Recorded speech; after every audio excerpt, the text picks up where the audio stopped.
ఘనమైనవి నీ కార్యములు నా ఎడల, స్థిరమైనవి నీ ఆలోచనలు నా యేసయ్యా. కృపలను పొందుచు కృతజ్ఞత కలిగి స్తుతులర్పించెదను అన్ని వేళలా. అనుదినము నీ అనుగ్రహమే ఆయుష్కాలము నీ వరమే. అనుదినము నీ అనుగ్రహమే ఆయుష్కాలము నీ వరమే. ఘనమైనవి నీ కార్యములు నా ఎడల, స్థిరమైనవి నీ ఆలోచనలు నా యేసయ్యా.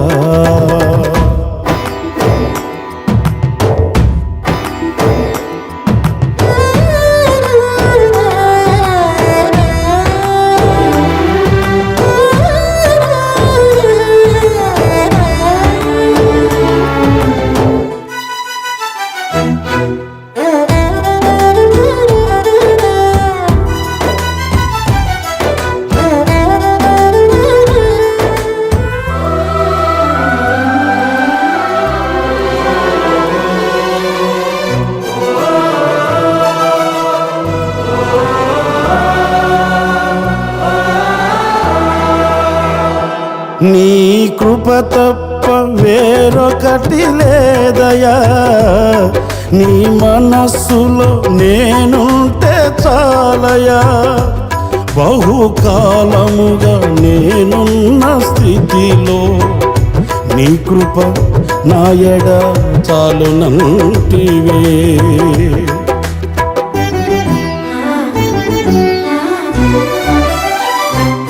నీ కృప తప్ప వేరొకటి లేదయా. నీ మనస్సులో నేనుంటే చాలయా. బహుకాలముగా నేనున్న స్థితిలో నీ కృప నా ఎడ చాలునంటివే. నీ అరచేతిలో నన్ను చెప్పుకుంటివి, నాకేమి కోదువా. ఈ స్తుతి మహిమలు నీకే చెల్లించెదను జీవితాంతం.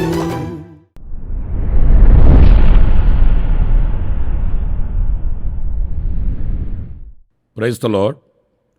ప్రభు అయిన యేసుక్రీస్తు నామంలో మీ అందరికీ మా హోసన మినిస్ట్రీస్ తరపున హృదయపూర్వకమైన వందనాలు తెలియపరుస్తున్నాను.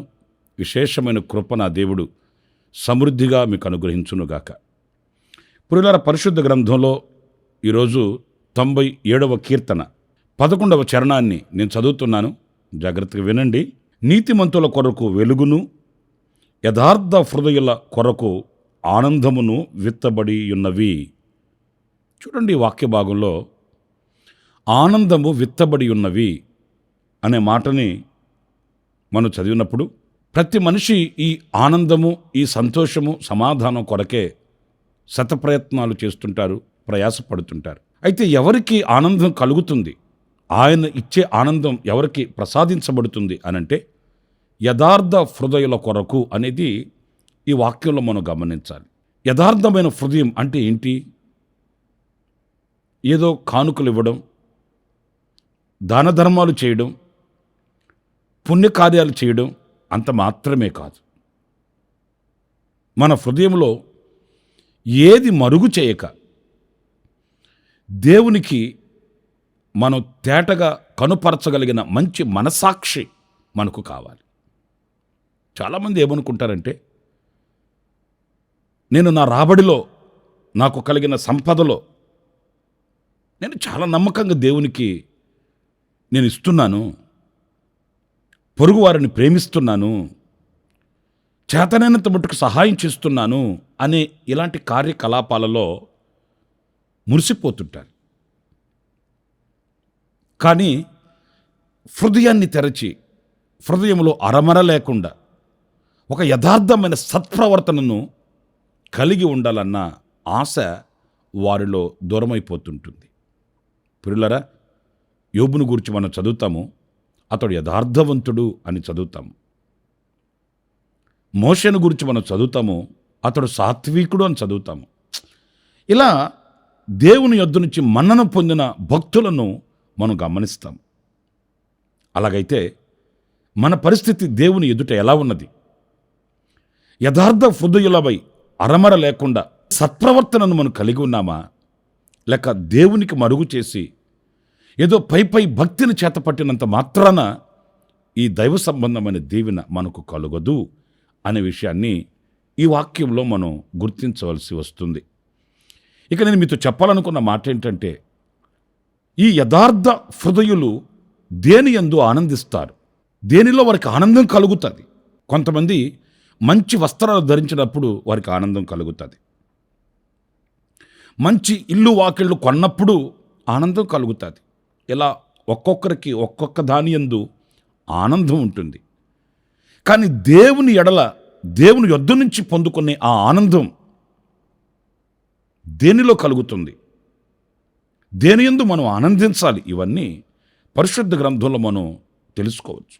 నిర్గమకాండం 18వ అధ్యాయం 9వ వాక్యంలో చక్కటి మాట, యెహోవా ఐగుప్తీయుల చేతిలో నుండి విడిపించి ఇశ్రాయేలీయులకు చేసిన మేలంతటిని గూర్చి ఇత్రో సంతోషించెను. పురిలారా చూడండి, ఐగుప్తీయుల చేతిలో నుండి విడిపించి ఇశ్రాయేలీయులకు చేసిన మేలంతటిని బట్టి, అంటే ప్రభు మన ఎడల చేసిన ఆ ఉపకారములను బట్టి, మేలులను బట్టి మనం సంతోషించాలంటండి. ప్రియులారా, ఈరోజు దేవుడు నాకు ఏ మేలు చేయలేదు అనే వ్యక్తి భూతళముపై సజీవుల దేశంలో ఎవరైనా ఉన్నారండి? ఎవరైనా సాహసించగలరా? దేవుడు నాకేం మేలు చేయలేదండి, నా స్వశక్తి మీద నేను ఆధారపడుతున్నాను, నా ప్రాణాన్ని నేను నిలదొక్కుని బ్రతుకుతున్నాను, నా ప్రాణాన్ని నేను కాపాడుకుంటున్నాను, ఇందులో దేవుని సంశయం ఏమీ లేదు అని సాహసించగలిగిన సాహసవీరుడు ఎవరైనా ఉన్నారండి? ఆయన ఉపకారమును, ఆయన మేలును అనుభవిస్తూ, ఆయన దయాదాక్షణ్యమును బట్టి, ఆయన కరుణా సంపత్తిని బట్టి ఈరోజు మనం సజీవులమై నిలిచి ఉన్నామండి. ఆయన ఎన్నో ఉపకారాలు చేస్తున్నాడు, ఎన్నో మేలులు చేస్తున్నాడు. అందుకే కీర్తనాకారుడు అన్నాడు, నా అంతరంగములో ఉన్న సమస్తమా ఆయన చేసిన ఉపకారములను మరువకు. ఎందుకు ఆయన తన అంతరంగానికి చెప్పుకుంటున్నాడంటే, ఆ అంతరంగంలో ఎన్నో దాచబడి ఉన్నాయండి. పెదవుల మీద కాదండి. కొంతమంది పెదవులతో మాట్లాడుతారు, నాకు అది చేశాడండి, నాకు ఇది చేశాడండి, ఆ ఉద్యోగం కూడా ఇచ్చాడండి. హృదయపూర్వకంగా ఆ మాట రాదండి. కానీ అంతరంగంలో నుంచి వచ్చే మాట వేరుగా ఉంటుంది. అంతరంగంలో నుంచి వచ్చే కృతజ్ఞత స్తుతి వేరుగా ఉంటుందండి. పెదవులతో స్తుతించడం కాదు. నేను ఇంటర్వ్యూకి వెళ్ళాను, పర్లేదు, ఆ దేవుడు సహాయం చేశాడు, ఇలా మాట్లాడుతుంటారండి కొంతమంది. కానీ కొంతమంది అంతరంగంలో నుంచి ఆ కృతజ్ఞత పెళ్ళుపుకుతున్నట్లుగానే ఆ మాటలోనే మనం అర్థం చేసుకుంటామండి. అందుకే కీర్తనాకారుడు అన్నాడు, నా అంతరంగములో ఉన్న సమస్తమా, అంటే ఆయన అంతరంగములో అన్ని ఉపకారములు దాచుకొని ఉన్నాడు. ఆయన అన్ని ఉపకారములను పొందుకొని ఉన్న సంగతిని ఆయన అంతరంగంలో దాచుకొని ఉన్నాడు. నా ప్రియమైన సహోదరులారా, చాలా సందర్భాల్లో మనం జరగని వాటిల్ని తలంచుకొని అలసిపోతుంటాము, విసిగిపోతుంటాము. జరగని వాటిల్ని, నేను ఇంటి కొరకు ప్రార్థన చేస్తున్నాను, ఏ ప్రయోజనం, ఇంతవరకు ఇల్లు కట్టుకోలేకపోతున్నాను. పిల్లల వివాహాల కొరకు ప్రార్థన చేస్తున్నాను, ఏది ఇంకా కార్యం సఫలమవ్వలేదు. అంతేగాని జరిగిన వాటిల్ని, పొందిన మేలులను బట్టి ఏనాడైనా మనం సంతోషించామండి? ఆ పొందిన మేలులను బట్టి కృతజ్ఞతాపూర్వకంగా దేవుని సన్నిధిలో కనబడ్డామండి? లేదు. పురుగారా, ఎప్పుడైనా మనం ప్రభు చేసిన మేలులను బట్టి సంతోషించగలిగితే మరెన్నో దీవెనలు మనం అందుకోగలుగుతామండి. ఆ కృతజ్ఞత భావం మనకు ఉండాలి, ఆ కృతజ్ఞత హృదయం మనకు ఉండాలండి. ఇత్రో ఇశ్రాయేలీయులకు చేసిన మేలులన్నిటిని తలంచి, 1, 2, 3 కాదండి, ఎన్ని మేలులు ప్రభు వాళ్ళకి చేస్తూ వచ్చాడు, ఎన్ని అవాంతరాలని దాటించాడో, ఎన్ని అభ్యంతరాలని అణిచివేశాడో. శత్రువుల మీద ఎంతగా జయాన్ని ప్రసాదించి దేవుడు వారిని నడిపించుకొని తీసుకుని వచ్చాడో కనులార చూస్తున్నాడు కదా. అందుచేత ఆ మేలులన్నీ తలంచి, నా ప్రియమైన వారులారా, ఆ దేవుని సంతోషం, ఆనందం మన హృదయాలలో నిండుకొని ఉండాలంటే ఆ మేలులను మర్చిపోకూడదు. ఆ మేలులను తలంచుకొని మనం కృతజ్ఞతా స్తుతి చెల్లించాలి. ఆ మేలులను తలంచుకొని ఆనందించాలి, సంతోషించాలి. జరగని వాటిని తలంచుకొని సణుక్కోకూడదండి. తగు కాలమందు ప్రభు వాటిని నెరవేరుస్తాడు. ఇన్ని మేలులు చేసిన దేవుడు ఆ మేలులు ఎందుకు చేయడు? ఇన్ని ఉపకారాలు చేసిన దేవుడు ఆ ఉపకారం ఎందుకు చేయడు? ఆ భావనతో మనం ఎప్పుడైతే ఆ మేలులు తలంచి సంతోషించగలిగిన వారం అవుతామో మరెన్నో దీవెనలకు మనం పాత్రలం అవుతామని చెప్పడంలో ఎలాంటి సందేహం ఏమీ కూడా లేదు. ఇక రెండవ విషయం కూడా నేను మీకు జ్ఞాపకం చేస్తాను. ద్వితీయోపదేశకాండం 12వ అధ్యాయం 7వ వాక్యంలో మనం గమనించినప్పుడు, మీరును మీ దేవుడైన యెహోవా మిమ్మును ఆశీర్వదించి మీకు కలుగు చేసిన మీ కుటుంబములను మీ దేవుడైన యెహోవా సన్నిధిని భోజనము చేసి మీ చేతి పనులన్నింటి యందు సంతోషించవలెను. చాలా చక్కటి మాట అండి. దేవుడు మీకు అనుగ్రహించిన మీ చేతి పనులన్నింటి విషయమందు మీరు సంతోషించాలంట.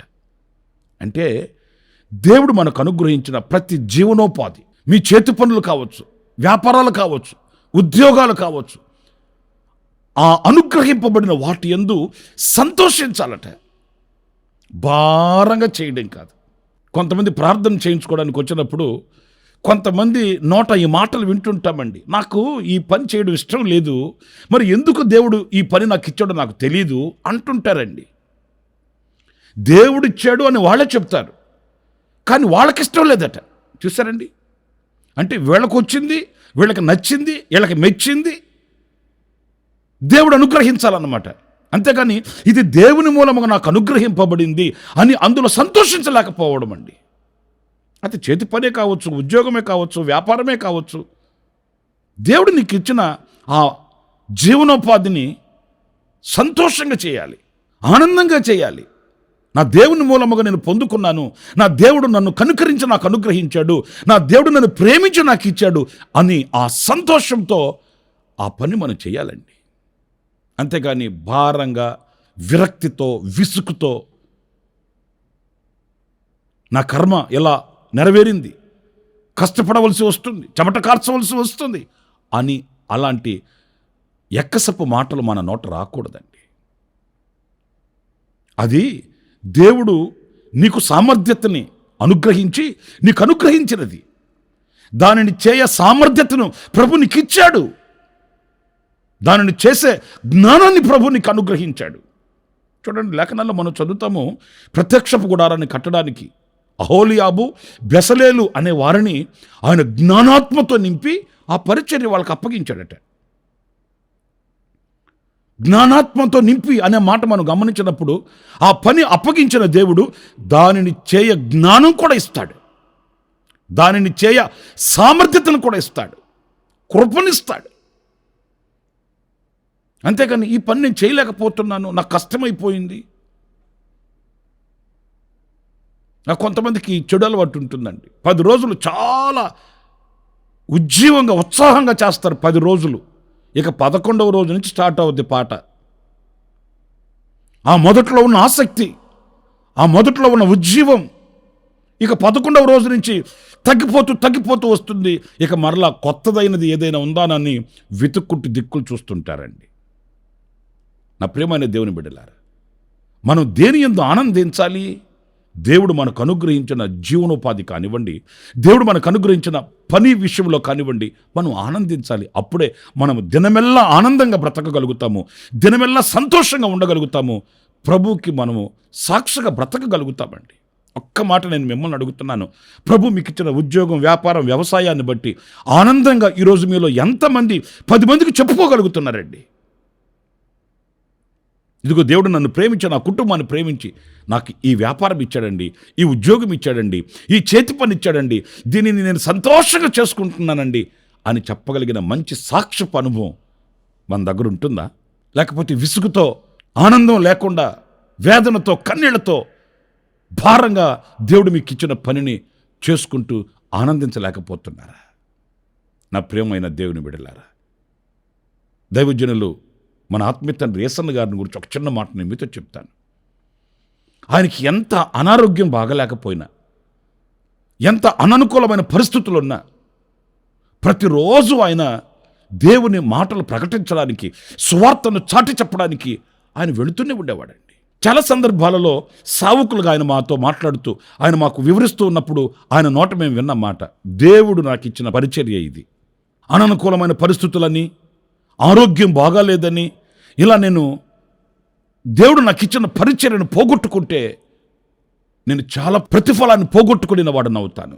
అందుచేత దేవుడు నాకు ఇచ్చిన ఈ పరిచర్యని నేను సంతోషంగా చేయాలి అని ఆయనకు ఆరోగ్యం బాగోలేకపోయినా, అననుకూలమైన పరిస్థితులైనా, దూరమైన, భారమైన, ఎంత సంతోషంగా ఆయన పరిచర్యని భుజస్కంధాల మీదకి ఎత్తుకునేవాళ్ళం. నిజమే, అలాంటి పరిశుద్ధుల యొక్క అనుభవాలు మన కనులు ఎదుట ఉన్నాయండి. పరిచర్యే కాదు, దేవుడు మీకు ఇచ్చిన ఏ పని అయినప్పటికీ దేవుడు నాకు ఇచ్చాడు ఈ పని అనే సంతోషం మన హృదయంలో ఎప్పుడు కూడా నిండుకొని ఉండాలండి. అప్పుడే ఒక సాక్షిగా మనం బ్రతకగలుగుతాము. ఇంకొక చిన్న మాట కూడా నేను మీతో చెప్తాను. పరిశుద్ధుడైన పౌలు కొరింథీ సంఘానికి వ్రాసిన 2వ పత్రిక 12వ అధ్యాయం 9వ వాక్యం, అందుకు నా కృప నీకు చాలును, బలహీనత యందు నా శక్తి పరిపూర్ణమగుచున్నదని ఆయన నాతో చెప్పెను. కాగా క్రీస్తు శక్తి నా మీద నిలిచియుండు నిమిత్తము విశేషముగా నా బలహీనతల యందే బహు సంతోషముగా అతిశయపడుదును. పురుల చూడండి, కొంచెం ఆలోచించదగిన మాట అండి ఈ మాట. క్రీస్తు శక్తి నా మీద నిలిచియుండు నిమిత్తం అంటే క్రీస్తు యొక్క శక్తి మన యందు నిలిచి ఉండాలి అని అనుకుంటే, మన బలహీనతల యందు మనం బహుగా సంతోషించగలిగిన వారము కావాలంటండి. ఎందుకు బలహీనతల యందు మనం సంతోషం గలవారమై ఉండాలంటే, క్రీస్తు శక్తి మన యందు నిలిచి ఉండు నిమిత్తం. దేవుని శక్తి నా మీద నిలిచి ఉండట్లేదు, దేవుని శక్తి నాకు అందట్లేదు, దేవుని శక్తి నేను పొందుకోలేకపోతున్నాను అనే మాట ఎవరి నోట వస్తుందో తెలుసండి? బలహీనతల యందు సంతోషంగా ఉండలేని వాళ్ళు మాట్లాడే మాట్లాడేవి. ఏ వ్యక్తి అయినా తమకు కలిగిన ఆ బలహీనతలలో సంతోషంగా, అంటే మీరు అడుగుతారేమో, ఏమంటే బలహీనతగా ఉంటే, బలహీనుడనై ఉంటే సంతోషం ఎలా కలుగుతుందండి అంటారేమో. పరిశుద్ధుడు పౌలే దీనికి సమాధానం ఒక మాట ప్రభునందు ఆనందించుడి అన్నాడు. ఎప్పుడైతే మన బలహీనతలు మనం చూసుకుంటామో మనకు ఆనందం ఉండదు. మనకున్న పరిస్థితులను చూస్తామో ఆనందం ఉండదు. లోకపు పద్ధతిని అనుసరిస్తామో ఆనందం ఉండదు. ఇంకా నేను ఒక చిన్న మాట చెప్పాలంటే, కడుపున పుట్టిన బిడ్డల యందు ఆనందం ఉండకపోవచ్చు, నీ కుటుంబాన్ని బట్టి నీకు ఆనందం ఉండకపోవచ్చు, సంపాదించిన ఆస్తి యందు నీకు ఆనందం ఉండకపోవచ్చు, కానీ ప్రభువునందు ఆయనను బట్టి ఆనందం కలుగుతుంది, ఆనందించగలుగుతాము. అందుకే పరిశుద్ధుడైన పౌలు ఫిలిప్పీ సంఘానికి రాస్తూ ప్రభునందు ఆనందించండి అన్నాడే కానీ ప్రభు మీకు అనుగ్రహించిన ఆస్తిపాస్తులను బట్టి, కుటుంబాలను బట్టి, పిల్లలను బట్టి ఆనందించండి అని అనలేదండి. ప్రభునందు ఆనందించండి. ఏ శ్రమ, ఏ కష్టం, ఏ నష్టం, ఏ వ్యాధి వ్యధ ఏది వచ్చినప్పటికీ ఆ బలహీనతలలో నా దేవుడు నాకున్నాడు, నా ప్రభు నాకున్నాడు, సర్వశక్తి కలిగిన దేవునిని నేను అనుసరిస్తున్నాను, ఆయన మీద ఆనుకొని ఉన్నాను అనే ఆనందం మనకుంటే క్రీస్తు శక్తి మన మీద నిలిచి ఉంటుందటండి. ప్రియ దేవుని బిడ్డలారా, బలహీనతలు అనేవి ఒకవేళ కొందరికే కాదు అందరికీ ఉండవచ్చు. ఈ మాటలు వింటున్న సందర్భాన ఏ బలహీనతలలో నువ్వు కృంగిపోయి ఉన్నావో నాకు తెలియదు, కానీ పరిశుద్ధాత్మ నీకు తెలుసు.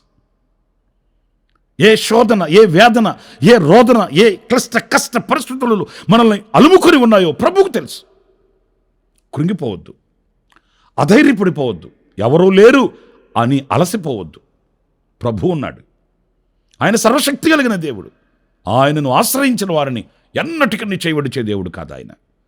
తనను ప్రేమించు వారికి సమస్తము సమకూర్చి జరిగించే దేవుడు ఆయన. యెహోవా యందు భయభక్తులు కలిగిన వారికి ఏ మేలు కొదువై ఉండదని సత్యవాక్యం సెలవిస్తుంది.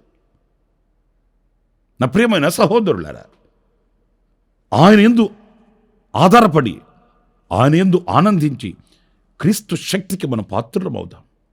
మన బలహీనతలలో కృంగిపోకుండా ఆనందంగా ఉందాం, సంతోషించగలుగుదాం. ఆనాడే క్రీస్తు శక్తికి పత్రికలమై అనుదినము అనుభవిస్తూ ప్రభువుకి సాక్షులుగా మనం బ్రతకగలుగుతాము. నేను 3 విషయాలు మీతో చెప్తూ వచ్చాను.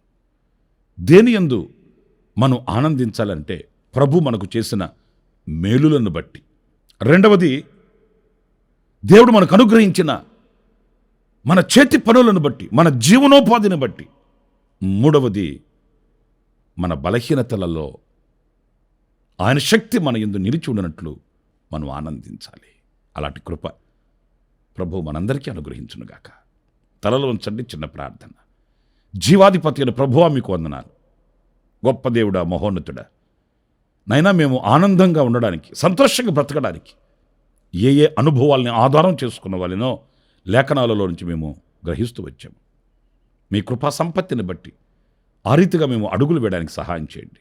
మా హృదయాన్ని విశాలపరుచుకొని మీ యందు మేము సంతోషించడానికి తగు కృపను కూడా మా మీద కుమ్మరించమని, ఎవరైతే కృంగి అలసి సొలసి సొక్కి సొమ్మసిల్లిపోయి కన్నీళ్ల మధ్యలో ఉన్నారో వారిని ధైర్యపరిచి, కృంగిన వారిని లేవనెత్తి వెనుతట్టి నడిపించి, అడుగులు నేర్పించి, గమ్యం చేర్పించి మీ నామానికి మహిమ తెచ్చుకొనమని మమ్మల్ని ఒక్కొక్కరిని మీ చేత సమర్పించుకుంటూ యేసు ప్రశస్త నామములో ప్రార్థించి వేడుకొనుచున్నాను తండ్రి. ఆమెన్. ఆమెన్. ప్రభు మిమ్మల్ని ఆశీర్వదించి దీవించునుగాక. ఈ దినమంతా విశేషమైన కృప నా దేవుడు సమృద్ధిగా మీకు అనుగ్రహించునుగాక. ఆమెన్. ప్రతిదినము ఈ అనుదిన కృపాను సందేశముల కొరకు, ఇంకా మరిన్ని ఆత్మ సంబంధమైన సందేశాల కొరకు ఈ మా యూట్యూబ్ ఛానల్ ను సబ్స్క్రైబ్ చేసుకోండి. Pastor Ramesh hosanna ministries.